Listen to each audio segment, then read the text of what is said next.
Hello everyone, welcome back to another edition of the Scrubbingly Hygienic Invitational Tournament featuring everyone's favorite game, Tiny Toon Adventures. This match has both matches tonight actually have sinker implications. The losers of both races will sink on down to the cesspool, and the winners are going to remain in the upper deck. So it's very important to win, or you get made fun of pretty much constantly, like the Alan Heffley from the University of Kentucky during his race with Zelda 1 randomizer today. Hello, everyone, again.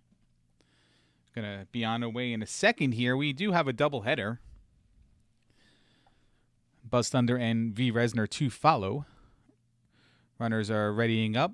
Looks like Nierm is doing a little bit of a practice run here. Practicing a few things he has save stated. Seems like he's died in every area. I think he wants to do a little game of around the world. Make sure he dies in every area that he's save stated.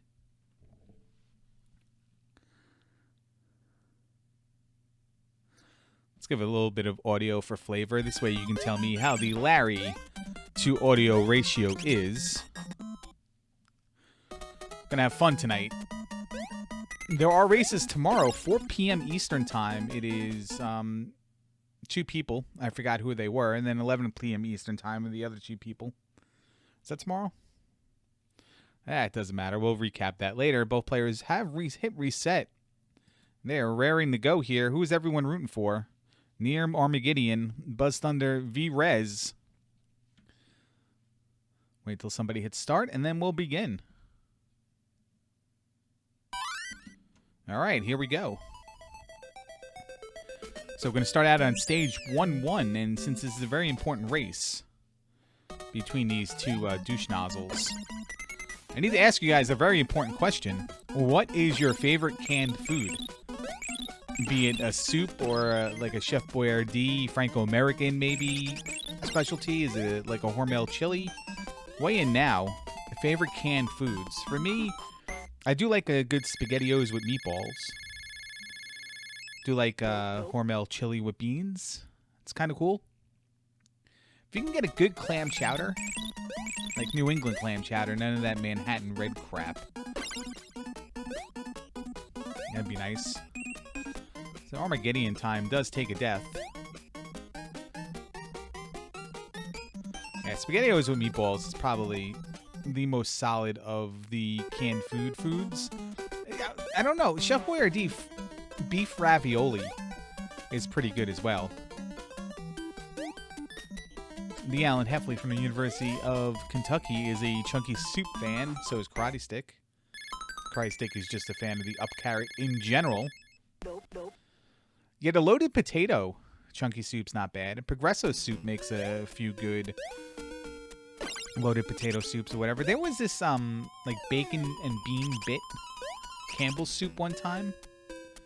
I'm very hit or miss on liking that or not. Nierm is trying to do the wall skip here. Somehow manages to save it. He wasn't even standing on anything in bounds there. We might have to get a ruling from our commissioner, Unos. And he finally gets the skip, but in the process of trying to go faster, Armageddon time has, in fact, passed Nierm.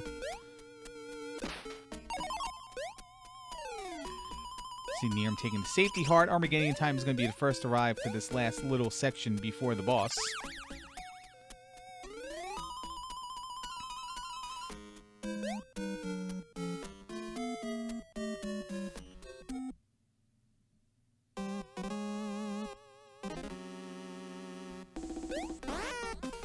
Armageddon time makes quicker work of him, and so does Nierm. And both players are going to be moving on to the next round. Nierm has a little bit lower time left in the counter from spending all that time trying to wall buffer or glitch through the wall. So he's going to make up a little bit here at the end because of that.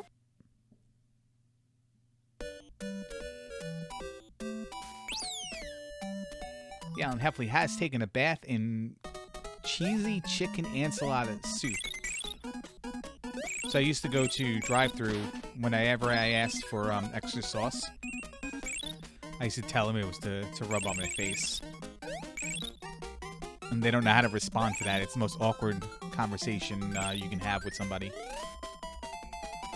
But both players almost going into that door. Simultaneously, Neem has taken the lead in stage 2-1. You can see there on the timer.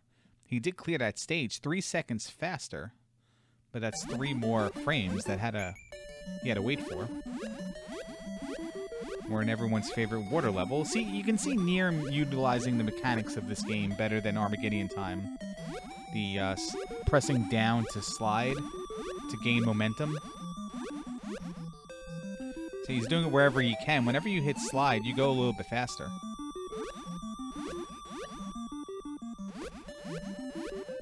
So great awareness by him to learn the game. Definitely seems like a guy who doesn't want to be sinking down to the cesspool. But Armageddon Time is not that much further behind. We see Elmira here. Fun fact, Stacy from Wayne's World was modeled after Elmira. Totally made up, but believable at the same time. Let's see how each of these clowns did in the prior races here. Armageddon Time in the group stage was 1 and 2.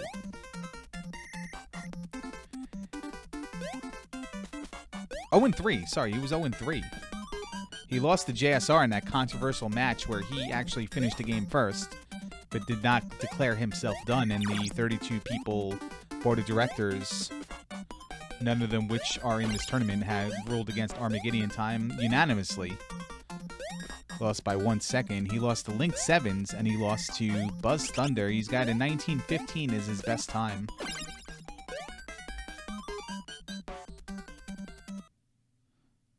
And that was his supposedly winning race. We can see the boss here, Captain Hook.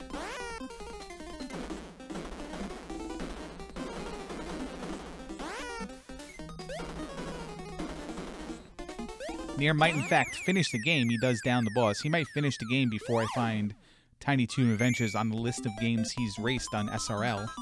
There's like 150 games this guy has raced. There it is. I found it. So he only raced 2 times, Neem. He's 0-2. So he's 1 and 2 total because he won via forfeit. He lost to Coach Crab, where Coach Crab put up a 14 minutes, 14 in high change, 14:56. Neem did do his best in that race, 17 minutes, 48 seconds. But in his next race, Neem lost to BGT, who was in the winner's bracket for the second time in SHI history. BGT edged him out by 8 seconds in that match, so... Speaking of being edged out right there, Neem takes death.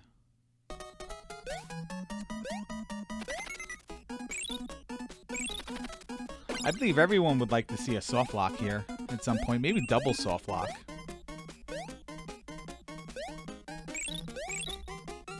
No matter what, this is the last race either of these runners has to participate in with Tiny Toon Adventures. Like I said, the loser is going to go down to the cesspool, but the loser also has to perform the sinking humiliation stream, where he will race against the loser of Buzz Thunder and V Resner, which is up after this.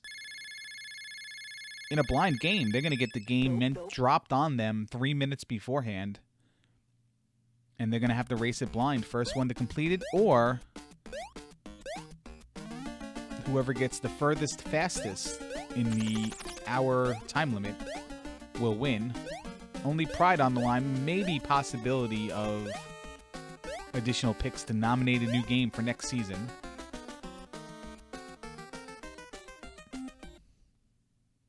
And that is going to be a hot topic issue in the off-season. Since the last 2 games we played, majority of the runners felt were really terrible. And a lot of them even voted for the game. Armageddon Time gets hugged there by Elmira. That's going to send them all the way back to 3-1.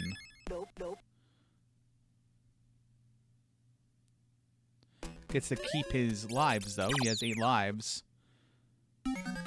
Nirm, laughing at Armageddon Time's mistake, takes a death immediately. In 2 deaths immediately, Nirm cannot stop laughing at Arma's misfortunes. He needs to control himself. Takes a little bit slower that time.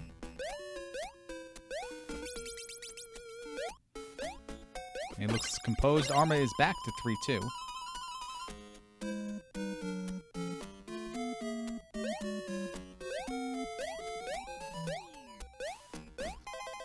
I guess it's worth mentioning that you can see the runners using different characters. Plucky Duck can fly. It's a hover, basically, more or less. You just descend slower.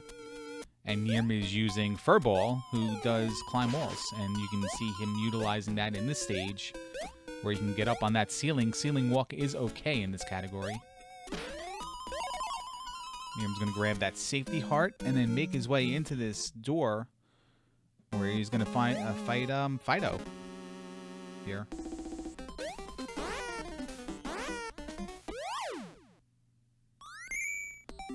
Makes quick work. 1 cycle is Fido.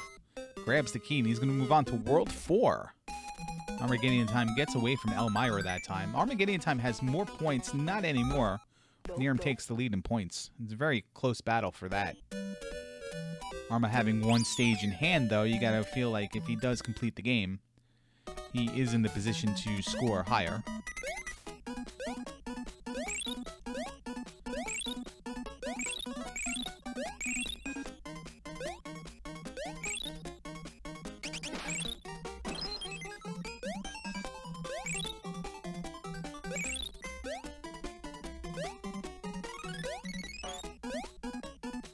So Nirm timed those first 2 jumps pretty well. I don't know if that's part of his strategy to slap into the side of the last few bricks, but he worked like a pro to save it. And then find the door and move on to 4-2.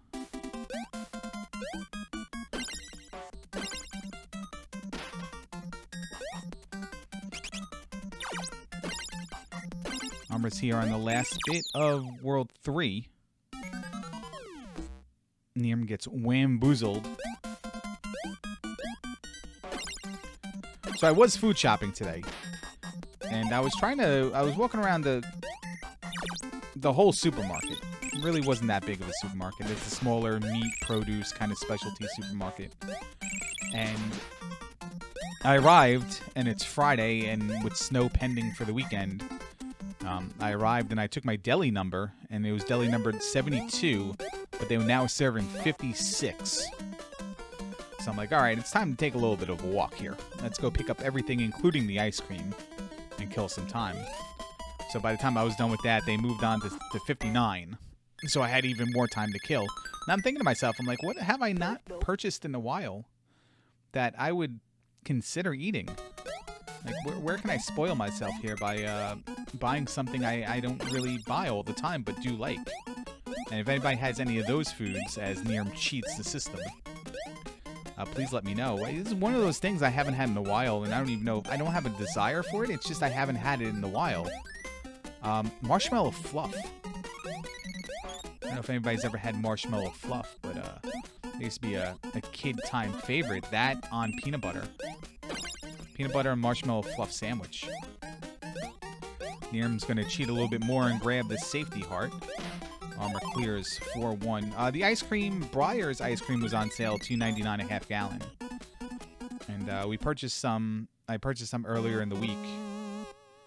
But Walmart doesn't have a good variety of Breyer's ice cream, so it was very boring, the selections I made.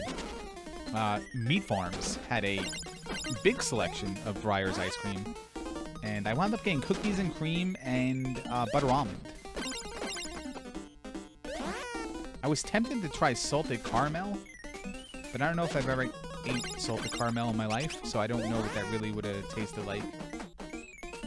I had butter pecan in my hand before I saw the butter almond. And Nirm drops the unnamed monkey. Arma takes a death there. Arma has set the stage here. Armageddon Time last season was his first season in the SHI tournament. Like Nirm did the season before in his rookie campaign, both of them did ascend. In fact, Armageddon Time ascended with V. Resner. V. Resner won the race between Armageddon Time as well. And we have a possibility that both players who ascended last season, that were promoted last season, will be sinking this season. So the competition just got too hard for them.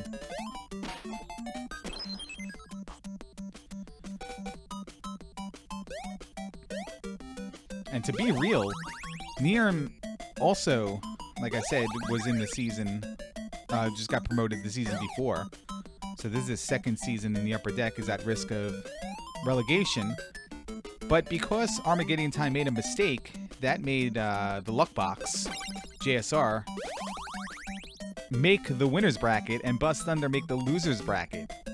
And had that gone the other way, had Armageddon Time just hit the button in time, it would have been all 4 people who have been promoted in the last 2 seasons since we started the promotion and relegation system that would have been in these do-or-die matches.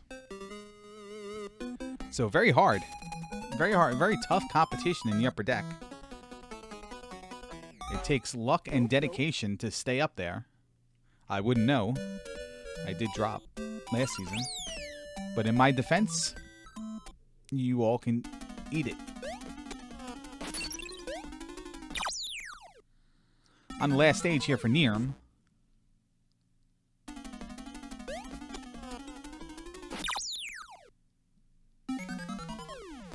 Nirm has trouble with this last stage. It's gonna go a little slower here. Quality, not quantity. I don't know if that really applies in this game. It's going to change over. Get the tune about.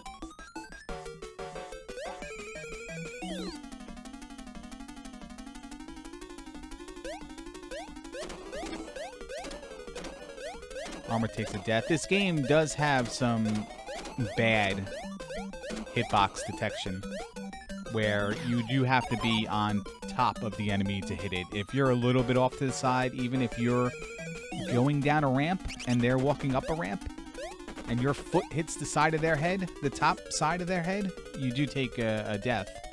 And unforgiving in that one death mechanic in this game, unless you have that safety heart. So it's basically a 2-hit KO game with the heart. And with a low visibility as you're going through the stages, makes it a game of memorization, and I believe overall that's what most people didn't like about this game. How hard and unforgiving it was, but I had to do every stage 800 times before you got to the point where you're comfortable.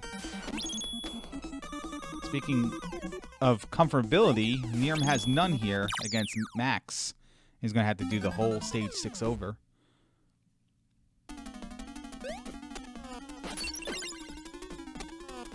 You can call him Monty. Monty Max. No checkpoints in 6. No checkpoints in 5 either. 5 is really just collecting 5 birds. So it's very short, very easy. 6 is 6 stages?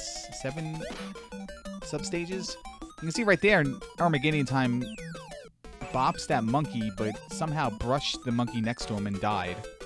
So he's got to repeat this whole stage over. That's part of the unforgiving hitboxes in this game. To be fair, both players and every player in the tournament had to overcome that. But some of us did not want to spend 75,000 hours practicing the game. And 4 of those, well, 3 of those players you'll be seeing tonight.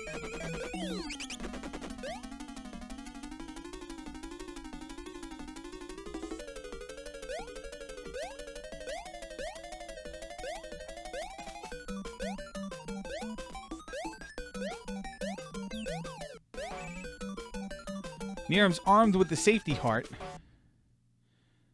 He arrives back at Monty.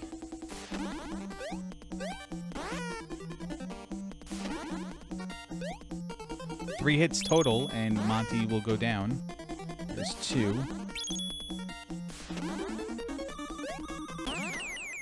And there's 3, and there's your winner. And staying in the upper deck is Nirm with a official unofficial time of 17:57.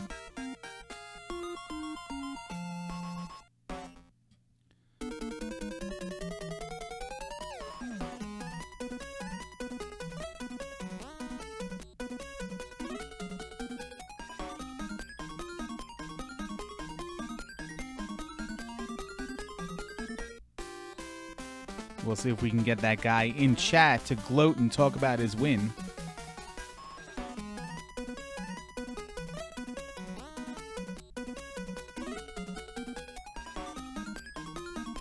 Give you guys a little bit of that sweet music. He does turn it off as soon as I say that, so maybe he's preparing to join me.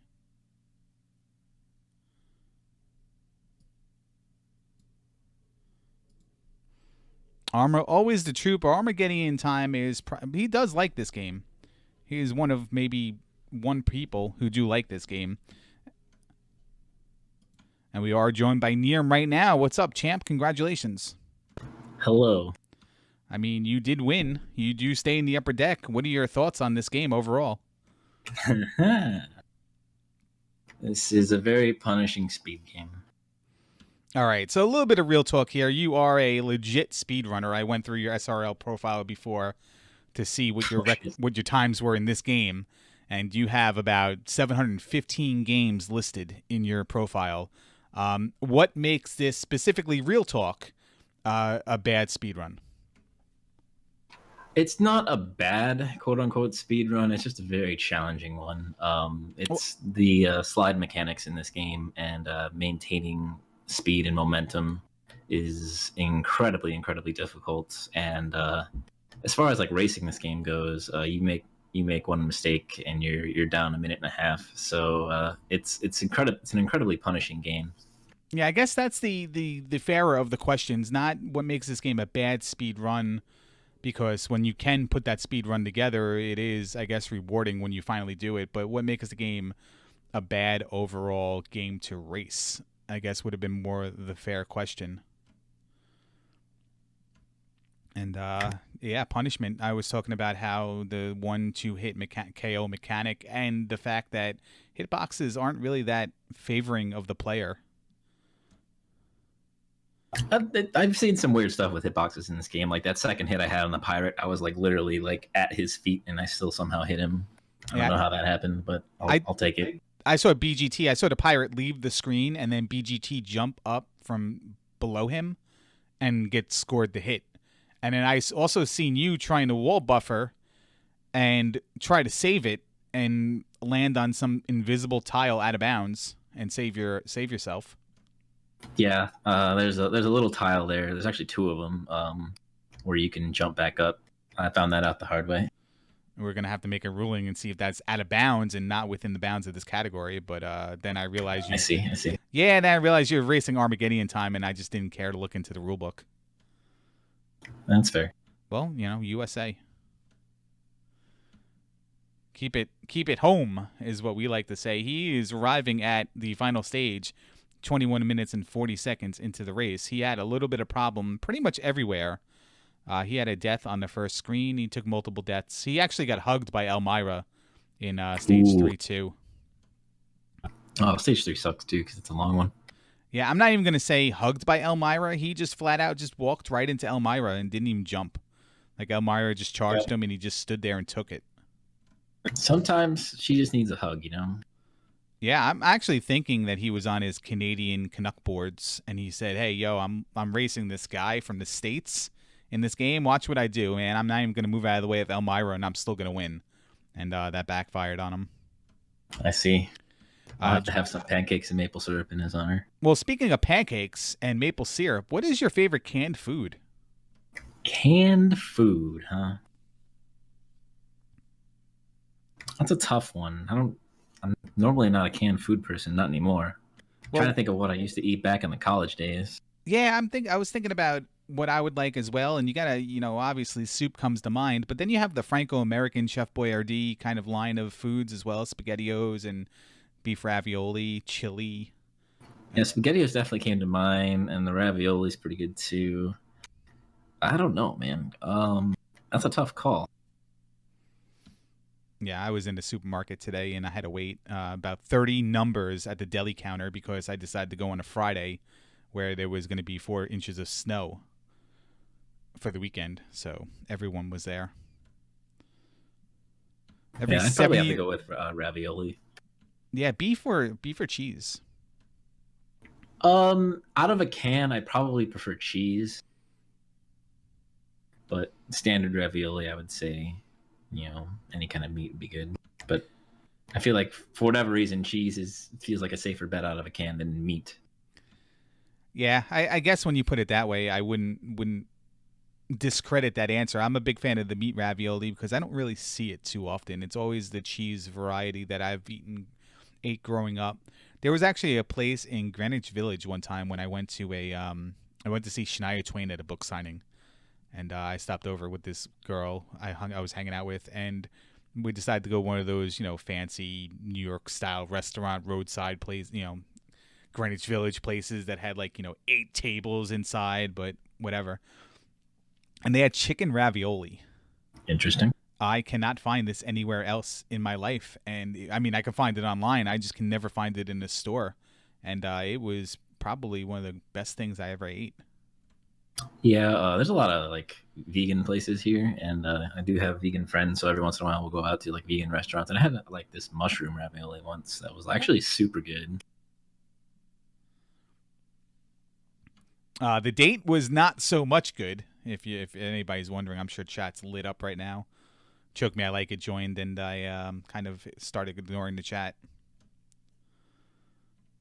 What's next for you, man? How you doing on this Final Fantasy VI Kefka and Narsh tournament? I lost my last one, but that was pretty much expected. So I either got to win my next one to make the bracket, or I don't make the bracket, and I'm pretty much good either way. Yeah, that's one of the downsides of tournaments is that you often notice that people who do join the tournament have this anticipation, and then like 3 rounds in, it's just like, well, I'd like to win, but if I win or if I lose, I'll just kind of, well, I don't know. Yeah, for me, it's like I've been running Final Fantasy games for God knows how long, so like it's cool to win. Yeah, that's nice, but like if it's more appealing to me to see people who are new to the game and like all enthusiastic about playing the game, doing well and progressing in the tournament. I'd rather see that than myself winning. I mean, is anybody noticing all the stuff I'm doing in the game that nobody else does?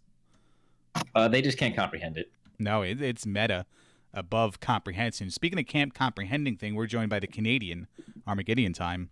Arma, tough loss there.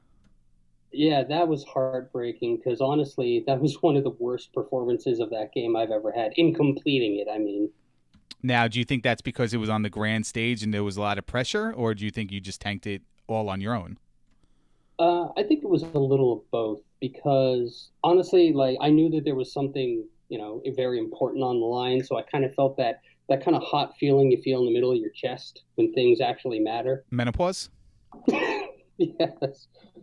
Going through hot flashes already. But I don't know. I didn't do very well. Clearly, I don't really deserve to be in the upper deck. So I think this was a good call in the end. Well, one of the things I touched on, if you guys do watch the VOD, you're going to hear me say this again. I wouldn't recommend watching the VOD after seeing your times. But one of the things I did touch on is we've had 2 seasons of this promotion and relegation nonsense, sinking and floating. And both of you guys in each of the last 2 tournaments have floated to the upper deck in both your rookie seasons. And then now you're both facing relegation now. Armageddon time, if you were able to hit done faster than JSR, the 4 people who would have been involved in these matches where somebody would have gotten sent down to the cesspool would have been the 4 total people who have ever floated to the upper deck. Do you think that's a case of the upper deck being too strong, too much competition, or you just never deserve to be there? Well, again, I got to repeat myself. Being the Canadian, everything's got to be equal. It's got to be both. I don't think my level of competition is that of the upper deck, but also the upper deck lot of strong competition up here, I gotta say.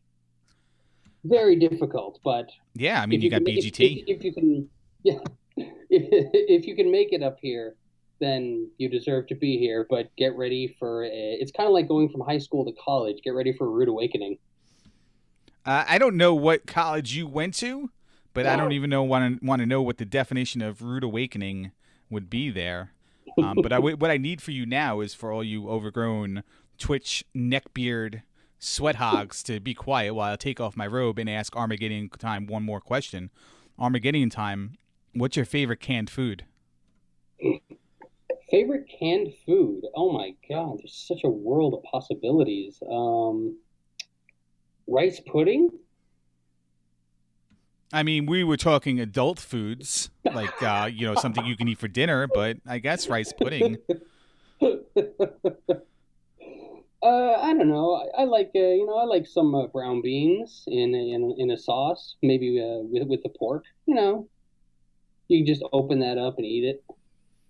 What flavor ravioli do you prefer? Meat, cheese, and have you ever tried chicken ravioli?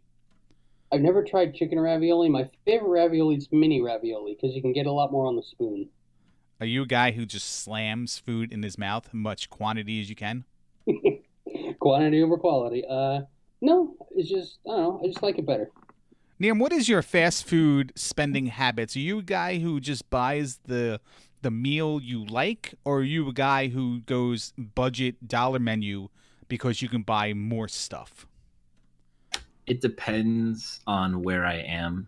Like if I'm going to Taco Bell, I'll just get whatever's cheap because you can get a lot of food at Taco Bell for like $5. But if I'm going to like, I guess a more fancier place like a Whataburger, then I'll get what I want. So I guess it depends on the quality of the fast food place. Armageddon Time, what is your favorite food item in fast food history? Fast food history. Oh my god, these are hard hitting questions. I like this. Probably the quarter pounder with cheese from McDonald's. Have you ever had a McGangbang? Never heard of that. I've heard of the Mc 1045, but never the McGangbang. What is yours? The Mc 1045 was back before all day breakfast. You would hit that magic hour between the changeover, yeah. Time. Yeah, and then you just combine like your McMuffin with your quarter pounder, and glory happens. So what is a McGangbang? The McGangbang is the dollar chicken sandwich in between the dollar double cheeseburger. You just open the cheeseburger up, and then you put the chicken sandwich there, and you close the double cheeseburger, and then you eat it as one sandwich. With the bun and everything. Yeah, with the bun and everything. So you got, two total buns. You got two patties, two slices of cheese, chicken patty, mayonnaise if you had it still on there, ketchup. I take it without the lettuce. No lettuce, and I pick the pickles off. It looks like an abomination. Yeah, it's the McGangbang, and it's a life hack, and you can order it in the drive-thru as well if you want to. By name? Yeah, just say, welcome McDonald's. Would you like to try an Arch Deluxe? And you go, no thanks. I would like a McGangbang, please, and a medium vanilla shake. And can I get, the old-style honey mustard packets, please, if you still have any in the stockroom? Bread stays moist and the lettuce stays dry. Is that a McBLT reference? Is that what it was? Niam, did you ever use the one where Jason Alexander was the guy peddling it? I don't remember. Was that the Arch Deluxe? No, that was probably the McDLT because they had the hot side hot, the cold side cold. That's how they served it, and then you had to put it together. Niam, are you too young to remember styrofoam Big Mac containers? Yes. All right, you guys both disgust me, but congratulations, Niam, on winning Armageddon Time. I'm going to see you in the cesspool next season, but it's not over. Wait, it gets worse. You are, in fact, qualified for the humiliation race. The blind humiliation race. Sorry about that. We'll change it because you're involved in it. We'll just do. Yeah, excuse me, blind. What are you trying to say? The game impaired humiliation race, where it's you versus the loser of Buzz Thunder and V Resner, and the winner to the race, the game being decided or actually presented to you minutes before you guys are about to race. by the winner of the tournament, which is still yet to happen. So best of luck to you, Nirm, in the Final Fantasy VI tournament. Armageddon Time, best of luck to you in whatever you do up in Canada. And thanks for racing. And thank you for having me. Thanks, Larry and Gigi. All right, take care. And that was it. That was Nirm defeating Armageddon Time. Nirm is staying in the upper deck. Armageddon Time gets his Canadian ass sinking back down to the cesspool.